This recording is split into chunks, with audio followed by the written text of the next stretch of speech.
Chapter number 4 forms of business organisation के important questions हम लोग देखने वाले हैं। तो कितना मार्क्स है चैप्टर का, क्वेश्चन पेपर जो बोर्ड की तरह 11th का आता है उसमें कौन सा क्वेश्चन कहां पे आएगा, कितने मार्क्स का आएगा, वो सब मैं बताने वाला हूं। नाउ ये चैप्टर का खास रेलेवेंस है क्योंकि एसपी का सेकंड चैप्टर इसके साथ 80 to 90% मेल खाता है। और एक और खास बात है, 11th स्टैंडर्ड में 4 और 5 देखो कितना 33 मार्क्स का है। और मेरा एक्सपीरियंस बोलता है कि फॉर्म्स ऑफ बिजनेस ऑर्गेनाइजेशन 33 में से कम 18 to 20 होगा।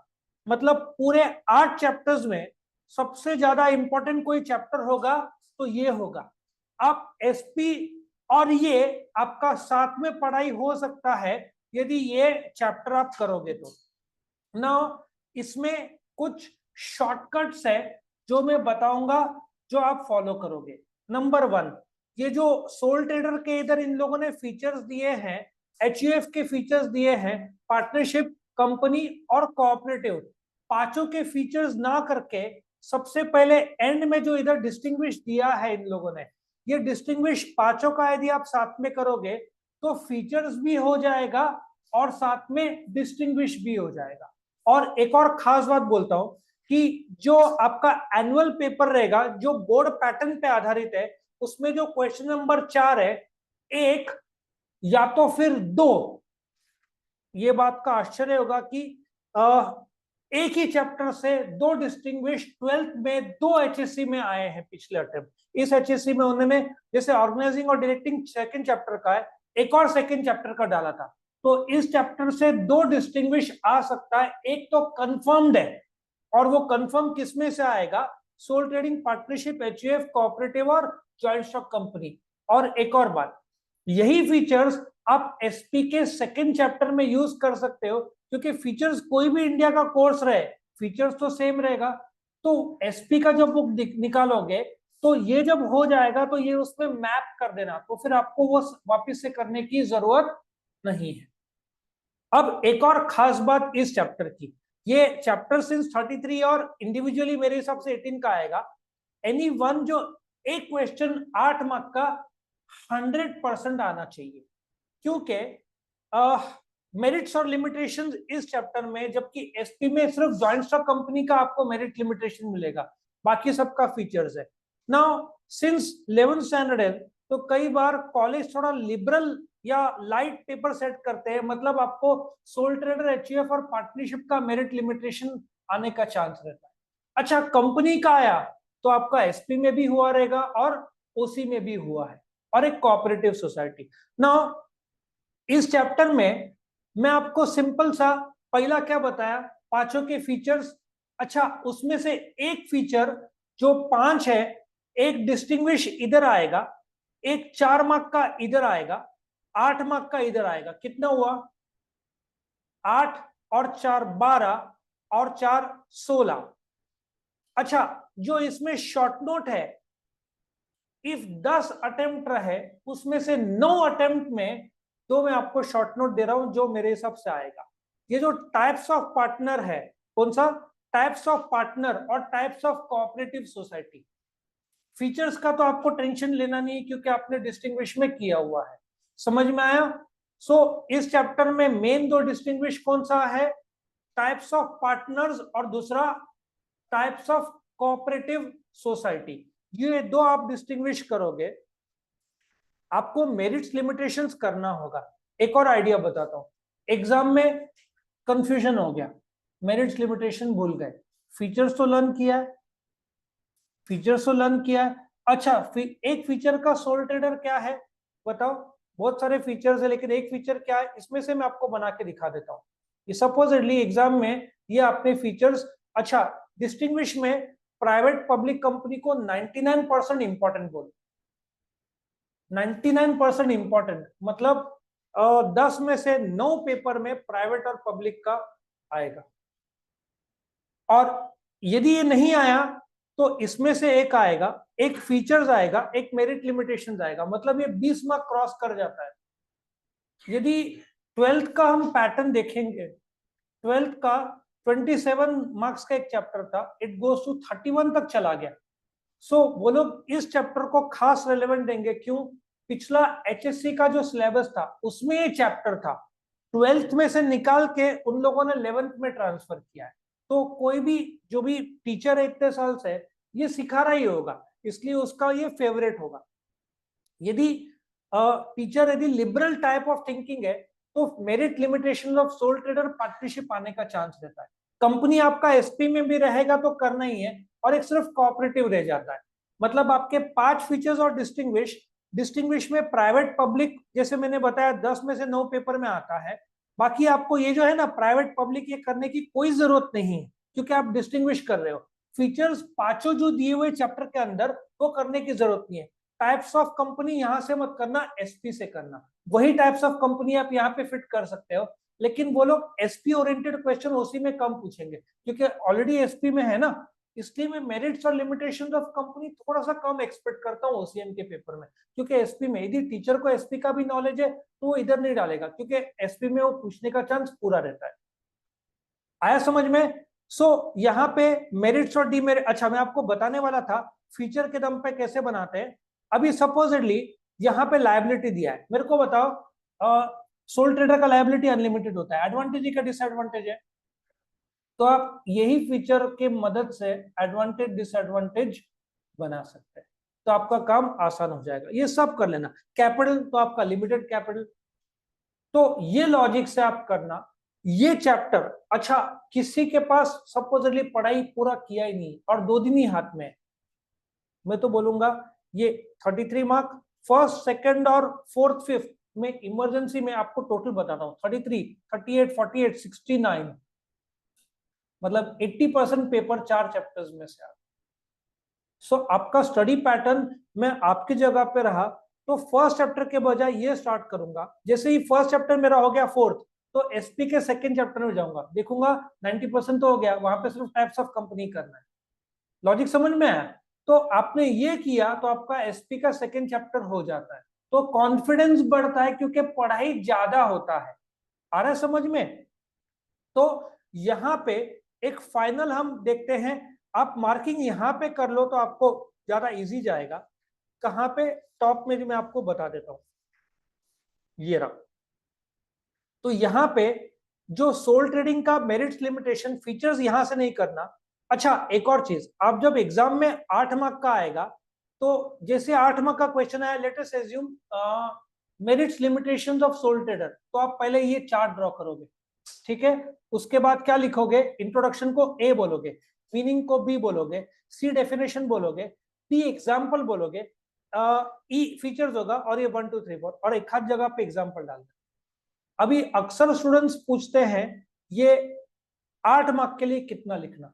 मैं साइकोलॉजिकली 10 पॉइंट्स, नॉर्मल स्टूडेंट सोचते हैं 8 मार्क के तो 8 पॉइंट लिखने चाहिए, लेकिन मैं हमेशा 10 पॉइंट्स रेकमेंड करता हूं, क्योंकि साइकोलॉजिकली 9 और 10 में 10 बड़ा दिखता है। लॉजिक समझ में आ रहा है? 2 पॉइंट्स लिखा तो वो 8 में से 8 देगा, 8 पॉइंट लिखा तो 6-7 के आसपास देगा। अच्छा, फिर नेक्स्ट स्टूडेंट पूछते हैं डिस्टिंग्विश में कितने पॉइंट लिखने चाहिए। मेरा हमेशा से एक पॉलिसी रहा है कि ये जो 4 है, हो सकता है मुझे तीसरा ज्यादा अच्छे तरीके से आता हो, तो तीसरा को मैं पहले लिखूंगा। आप बाहर के क्वेश्चन का सीक्वेंस एग्जाम में चेंज नहीं करोगे, 11th में भी 12th में भी नहीं, क्योंकि चेकर को दिक्कत होता है, बट अंदर के अंदर चलता है। तो इसमें यदि 10 पॉइंट आता है तो 10 लिखो, बाकी 8 और 6 लिखा तो भी चलता है, क्योंकि आपका इंप्रेशन स्टार्टिंग में बनता है। आपका फर्स्ट सेकंड थर्ड में इंप्रेशन कम बनेगा, क्योंकि वो ऑब्जेक्टिव बेस्ड है, और चेकर को भी पता रहता है आगे पीछे से बच्चे लोग थोड़ा बहुत कर ही लेते हैं। तो असली इंप्रेशन आपका चौथे क्वेश्चन से शुरू होता है। यहाँ पे आपने थोड़ा सा भी एक्सटेंड कर दिया, पहला क्वेश्चन 10 पॉइंट, और आपके लिए खासियत बताता हूँ इसमें से, do you agree? Sole trading HUF firm company cooperative में से एक तो डिस्टिंग्विश आएगा, 10 पॉइंट आपके हुए, तो वो पहले अटेम्प्ट करने का। उसके बाद जो भी आया आप 6-8 अटेम्प्ट करो ना, इंप्रेशन इधर गिरने के बाद कोई दिक्कत नहीं है। अच्छा एक और खास इंस्ट्रक्शन, यदि उन लोगों ने एक्सप्लेन 4 टाइप्स ऑफ पार्टनर बोला, एक्टिव और डोरमेंट और आपका quasi partner, partner in profit, तो आप 4 ही लिखो और एग्जाम्पल के साथ जोड़ो। यदि नहीं दिया है इधर क्वेश्चन नंबर 7 में एक्सप्लेन नेचर, तो मेरा वापस से एडवाइस रहता है 10, क्योंकि इफ इस लेवल पे आप पेपर लिखोगे तो 95 to 100 आता है। आपने 5 मार्क का है क्या और 5 पॉइंट लिखा तो आप 80 और 90 के बीच में रहोगे। आपको 95 टच करना है तो कुछ जगह पे 10 पॉइंट डालना है। एक दिक्कत ऐसा है, आईसीएसई या आईजीसीएसई में ज्यादा लिखा तो उल्टा मार्क्स कटता है। ये महाराष्ट्र बोर्ड है, यहाँ पे आपको, और एक और स्टूडेंट्स पूछते हैं क्या ये पूरा लिखने का स्टेटमेंट, आंसर इज यस। यहाँ पे क्लियर बोला है रीराइट, रीराइट बोला है ना। मैं पर्सनली चाहता हूं कि डायरेक्ट आंसर लिखा जाए, काय को वही कॉपी करने का। लॉजिक समझ में आ रहा है। लेकिन महाराष्ट्र बोर्ड के हिसाब से रीराइट तो आपको लिखना पड़ेगा। आप एबीसी में स्केलर चेंज जो भी है, ठीक है ना, ये ऑथोरिटी इधर आएगा, तो ऑथोरिटी यहां लिखने का, पेंसिल से अंडरलाइन करने का। वैसे same group A group B, इसमें ये पूरा लाइन लिखने का, एक एरो डालने का, ट्रू या फॉल्स लिखने का। उसको देखो, वर्ड समझो, स्टेट बोला है, एक्सप्लेन नहीं बोला है। तो आपको सिर्फ ट्रू या फॉल्स लिखना है, एक एक मार्क का है। कभी 2 मार्क का इसमें तो नहीं रहता है। फाइंड द ऑड वन, बस द ऑड वन इज एक लाइन लिखने का, राइटिंग इसका आंसर आएगा। और फिर कंसेप्ट, ये कितना है, 6 है। कोई भी 4 जो आपको पसंद आए उसमें से 3 लाइन लिखने का एग्जाम्पल। यहाँ पे बच्चों का पेपर कंप्लीट क्यों नहीं होता, वो लोग बोलते ना पेनी वाइज पाउंड फुलिश, 2 मार्क में ज्यादा खींच लेते हैं, 8 मार्क का कम लिखते हैं। अभी एक सवाल बच्चे लोग बोलते हैं कि 8 मार्क का छूट गया या ये रह गया। आपका घड़ी, यदि घड़ी साथ में, यदि घड़ी अलाउड नहीं करते हो गलत बात है। आप smart watch much normal watch लेके जाओ, टाइमिंग के हिसाब से करो। ऐसा स्थिति निर्माण हुआ, आपका 7 क्वेश्चन हो गया, सिर्फ 10 मिनट बचा हुआ है, ये तो आप लिख नहीं पाओगे क्योंकि 20 मिनट लगेगा। तो 8वां क्वेश्चन आप, जो आपको पॉइंट्स पता है वो 10 पॉइंट सिर्फ लिखो, अंदर का मत लिखो, मतलब आपका छूटेगा कुछ नहीं। मेरा जैसा चेकर रहेगा तो मैं समझ जाऊंगा बच्चे को आता था, टाइम कम पड़ा तो 8 में से मैं 5-6 दे दूं। अब लक पर है, वो टीचर स्ट्रिक्ट रहेगा तो वो 2 देगा। मैं थोड़ा मार्क्स ज्यादा देने में मानता हूं, क्योंकि यदि टीचर अपनी जगह मास्टर नहीं है, पूरा नॉलेज नहीं है, 100% मास्टरी आता नहीं है, तो हम मार्क्स कौन होते रोकने वाले। मैं मार्क्स बांटने में विश्वास करता हूँ, लेकिन कुछ टीचर मार्क्स काटने में विश्वास करते हैं, सब फैकल्टीज। तो आपको ऐसा मान के चलना पड़ेगा, टीचर काट सकते हैं, इसलिए आप 8 पॉइंट, ये 8 पॉइंट लिखाना तो साइकोलॉजिकली आपको अच्छा लगेगा कि आपने पूरा पेपर कंप्लीट किया। नहीं तो वो 8 मार्क का छूट गया, छूटना चाहिए ही नहीं। कोई भी 8 पॉइंट जो आपको आता है वो लिख के निकालो, तो आपका काम हो जाएगा। 10 पॉइंट मेरा स्ट्रॉन्ग एडवाइस है, और 10वें पॉइंट में एग्जाम्पल। अच्छा, और मैं क्या करता था, फर्स्ट पेज हो गया मेरा, हमेशा आंसर सेकंड पेज का 3 लाइन में खत्म होता था, मतलब दिखता था 2 पेज।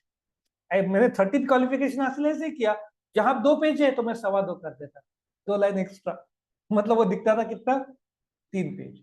और एक और चीज, जो एबीसीडी जो है स्टार्टिंग में, आपका एक ही पेज में ए बी बैठता है तो बिठा देना। यदि ये आधा नेक्स्ट पेज, ऐसा नहीं करना, चेकर को आसानी करना।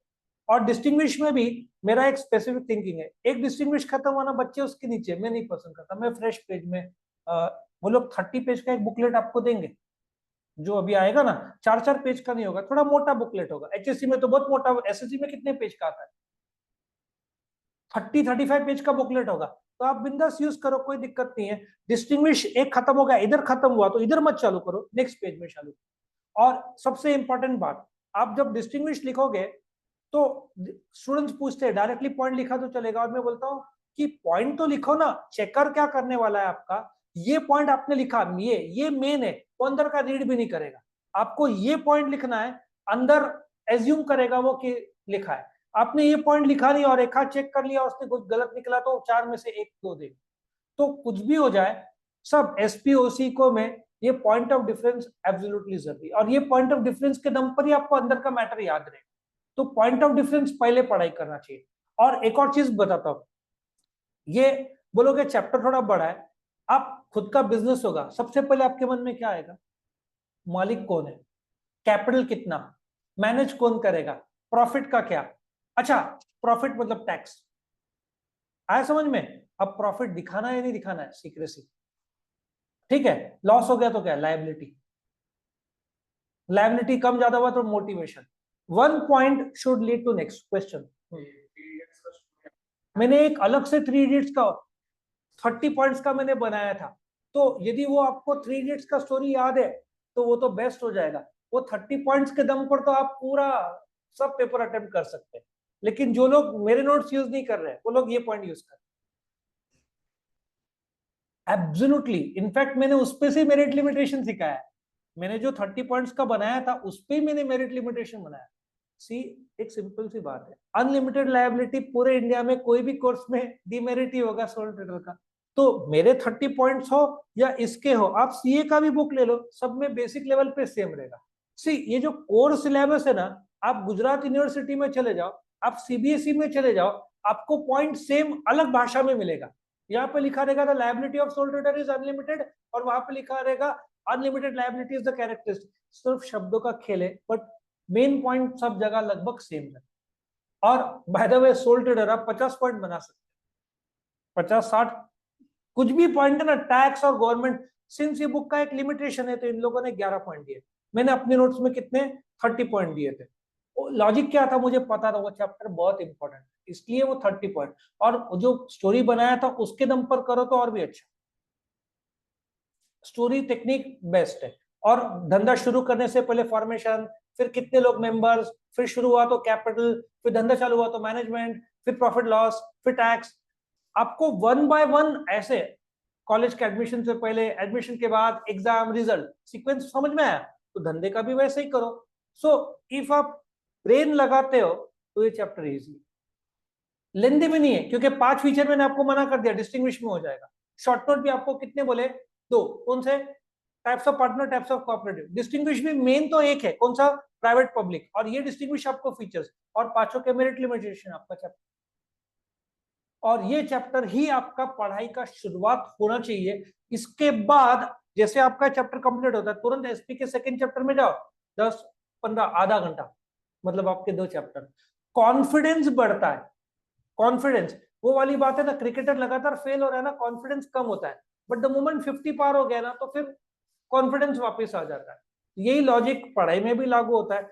हार्ड से मैं कभी शुरू नहीं एडवाइस करता है, आपको जो इजी लगता है ना चैप्टर उससे करो, और फिर वैसे हार्ड तो कुछ होता नहीं है, बट जो कंफर्टेबल लगता है आपको, फर्स्ट चैप्टर कंफर्टेबल लगता है, बिजनेस, कॉमर्स, जो भी ट्रेड, तो introduction to commerce and business, उससे शुरू। और कोई क्वेश्चन है? तो इस प्रकार से ये हमारा 4th चैप्टर कंप्लीट होता है। जो मैंने इंपॉर्टेंट बताया उसको प्रायोरिटी पे रखो तो हो जाएगा आराम से।